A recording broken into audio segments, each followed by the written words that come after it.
Well, we are back for some Bleach Soul Resonance, and we're going to the gacha screen real quick fast to show that we have 8 limited gacha tickets as well as 14,361 spiritual Jade saved up. This is significant because we started this celebration down to, what was it, 10,000 and some odd Jade, right?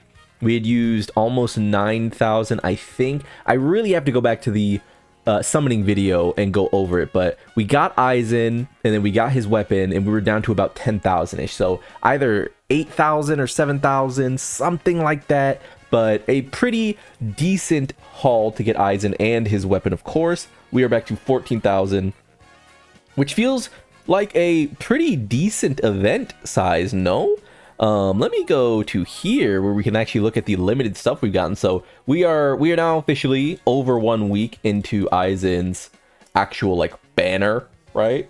So we can see that after the next week, essentially, we're going to be moving into a different celebration entirely. This is the 26th as of recording this, which means the 27th, 8th, 9th, 10th, New Year's, of course, and then the 2nd should be when we actually get another banner. But yeah, the rewards, the events, they've been pretty good so far. I've done this one quite a bit. We got quite a bit of rewards here. Not nothing, I will say.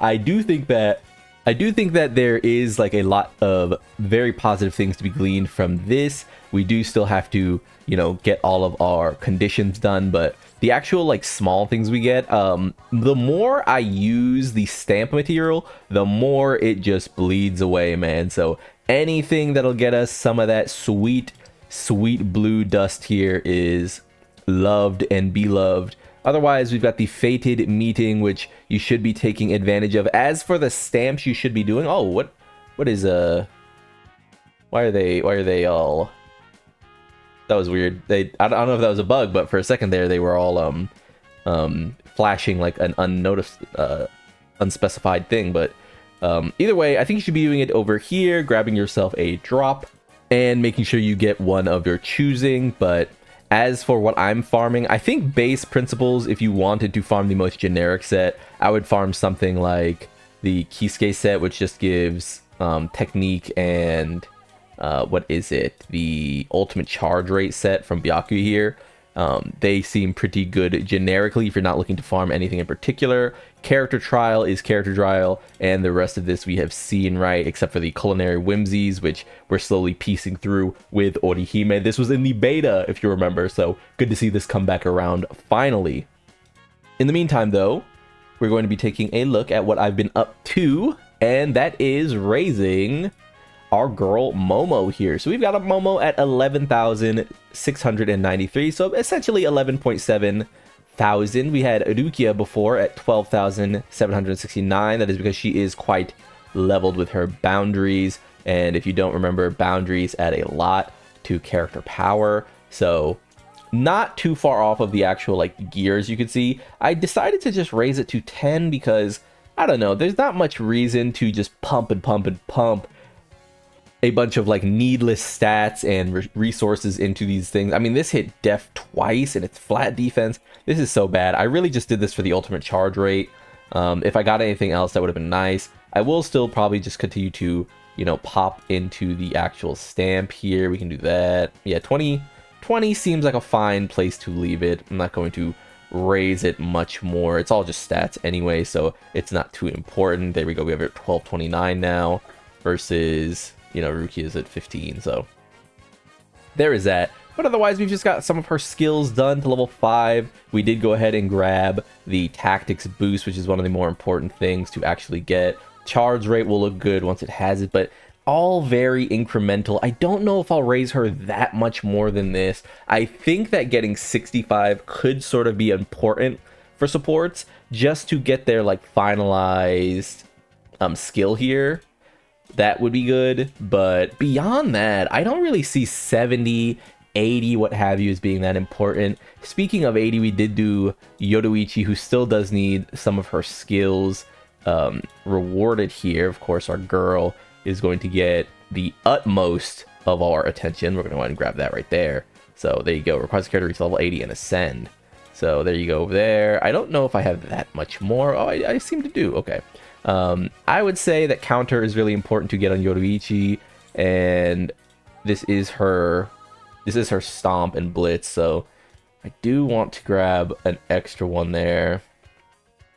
Yeah, but for now we're going to go counter because we always get a free counter. If you remember, we always get a free counter from doing our ult, so that is the best amount of free damage we can get. We can go ahead and do we have the materials to actually ascend the strike? We can grab them right here. And is that enough? It's not enough. We were ready again. Okay, there we go. Grab the ascension materials, level up, and looks fine to me. And look at how fast we are back out of con, dude. That is so sad, but 37,480 sits our Yoruichi now, which is looking very, very nice for me. Let's go ahead and grab whatever this freebie is and pick that up. Yes, sir. We can also, you know what we can do?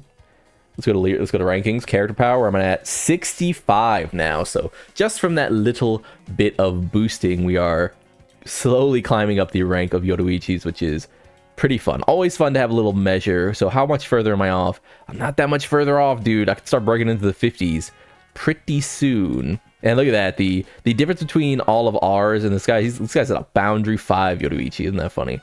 Whereas I'm clearly working on 1. So interesting. What else is there do we want to talk about really quickly? I did sort of want to. Oh yes, one thing I'll be doing is now that I've got Momo leveled, I'll probably be resetting this and going in here raw with just Momo. What is it? Momo, Tosin, or not Tosin, oh my god, Hitsugaya and Aizen. So that'll be pretty good. We're still working our way through this, but this is much less important now that I've sort of stacked up all of the real rewards I want to get, but I do want these 50 Jade. Make sure you're just doing these. You can auto this, and it is just super, super light. So please don't forget to just be doing this, you know, weekly or whatever it is. I mean, it's literally auto content. You auto, you click into select skills and the like, and then you get out of there. But yeah, aside from that, we've got a few things happening here. One of them I did already, which was this one. We seem to be getting so many stones, dude. I don't know if like, okay, Lux on day 2, so that's gonna be very soon as of recording this video. But yeah, we seem to be getting a lot of stones. Am I crazy to say that Jade is pretty plentiful this event? If anyone else has like a list in mind, like oh, I started at this, now I'm at this. How much Jade do you have? Because I swear, I didn't check the video, but I went down to about 10,000, and now I'm almost at, you know, 14,500. And that feels good. That feels like a good amount so far. Maybe I'm crazy though, but this is the first time I really went for a weapon stamp, so that is also another factor here, is that I'm much lower because I actually went for the weapon stamp instead of just the character. Remember, when I pulled for Hitsugaya, I did not actually go for his weapon stamp, right? So that is a big one. But yeah, let's move over to one last point, and then we'll get out of here, huh? So last but not least, we've got a little bit of Rangiku gameplay here. Compliments of the Bleach Soul Resonance, I believe Spanish Twitter account, and Stardust Leaks apparently. So let's go ahead and see that. Boom. So this we saw in the trailer very briefly. I wonder if you could switch out during this, or if you have to do it. That is pretty clean. A nice little ult. I wonder, like I said, I wonder if okay, so if they're marked, that's cool. If they're marked, they seem to get hit just passively by that. I wonder if that procs on bleed as well. If it does, that'd be really good, since, you know, we could have a bunch of like ailment characters just sort of bapping. It looks like it only hits. It looks like it's only on hit.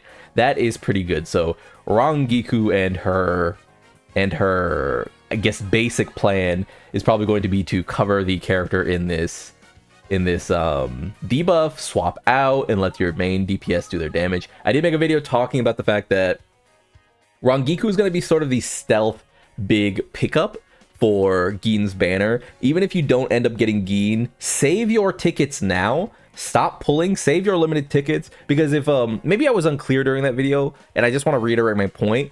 We get free tickets a lot, and the tickets can't be turned into anything but pulls.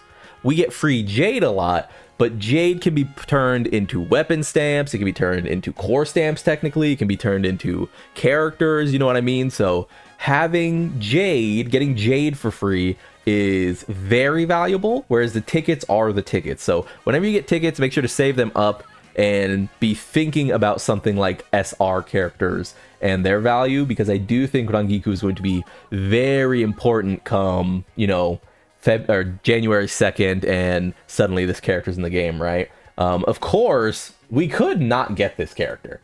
That's the funny thing about these games, is we've been swerved once. I do think we are getting Gin, obviously. I mean, this is a celebration entirely framed essentially around, you know, Aizen's betrayal, Gin's betrayal, and Tosin.